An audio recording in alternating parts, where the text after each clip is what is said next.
ইরানের সম্ভাব্য সামরিক হামলার প্রস্তুতির কথা বলার একদিন পরই নতুন করে আলোচনার ঘোষণা দিয়েছেন মার্কিন প্রেসিডেন্ট ডোনাল্ড ট্রাম্প।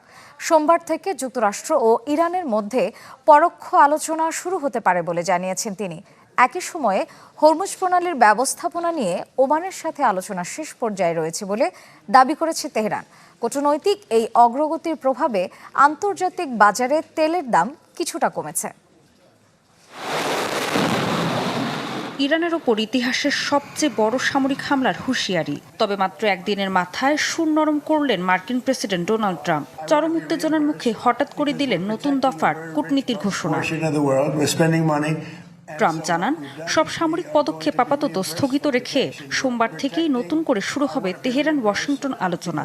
ট্রাম্প দাবি করেন, চুক্তির পরিধি নিয়ে সমঝোতা হওয়ার মধ্যপ্রাচ্যে যুক্তরাষ্ট্রের কয়েকটি মিত্র দেশ এমনকি ইরানও হামলা স্থগিত রাখার অনুরোধ জানিয়েছিল। যুক্তরাষ্ট্র যে হামলার প্রস্তুতি নিয়েছিল তা দ্বিতীয় বিশ্বযুদ্ধের পর সবচেয়ে বড় হামলাগুলোর একটি। নগদ নিয়ে এলো হার না মানা হার অফার। সর্বনিম্ন 10,000 টাকা রেমিটেন্স নগদে পাঠালে থাকছে স্বর্ণের হার জেতার সুযোগ। হতে পারত। ইরান হামলা এড়াতে চুক্তিতে আগ্রহ দেখিয়েছে এবং সৌদি আরবও সামরিক পদক্ষেপের বদলে কূটনৈতিক সমাধান চেয়েছে। ট্রাম্পের এই ঘোষণার পরপরই বড় দরপতন হয় আন্তর্জাতিক তেলের বাজারে।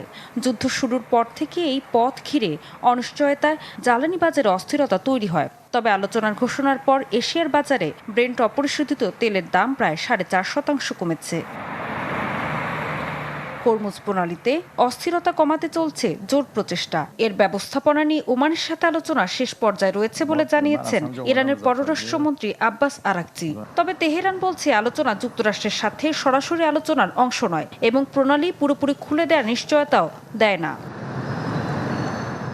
এদিকে কূটনৈতিক তৎপরতার মাঝেও সামরিক চাপ বজায় রেখেছে ওয়াশিংটন। প্রয়োজন হলে যুক্তরাষ্ট্রের বাহিনী এখনও লকড অ্যান্ড লোডেড অবস্থায় প্রস্তুত বলে হুঁশিয়ারি দিয়েছেন মার্কিন প্রতিরক্ষামন্ত্রী পিট হেগসেথ। অন্যদিকে ইরানের ভারপ্রাপ্ত প্রতিরক্ষামন্ত্রী সাফ জানিয়ে দিয়েছেন, যে কোনো হুমকিকেই বাস্তব হিসেবে বিবেচনা করছে তেহরান এবং প্রয়োজনীয় জবাব দিতেও প্রস্তুত তারা। তবে মধ্যপ্রাচ্যে শান্তি ফেরাতে আঞ্চলিক কূটনীতিও এখন বেশ সক্রিয়। পাকিস্তান, কাতার, সৌদি আরব ও ওমানের মধ্যস্থতায় পরোক্ষ আলোচনার প্রস্তুতির খবর পাওয়া যাচ্ছে। বিভিন্ন সূত্রের দাবি, মুখোমুখি নয়, মধ্যস্থতাকারীদের মাধ্যমেই যুক্তরাষ্ট্র ইরানের আলোচনা এগোতে পারে। ঋতু সাহা, চ্যানেল 24।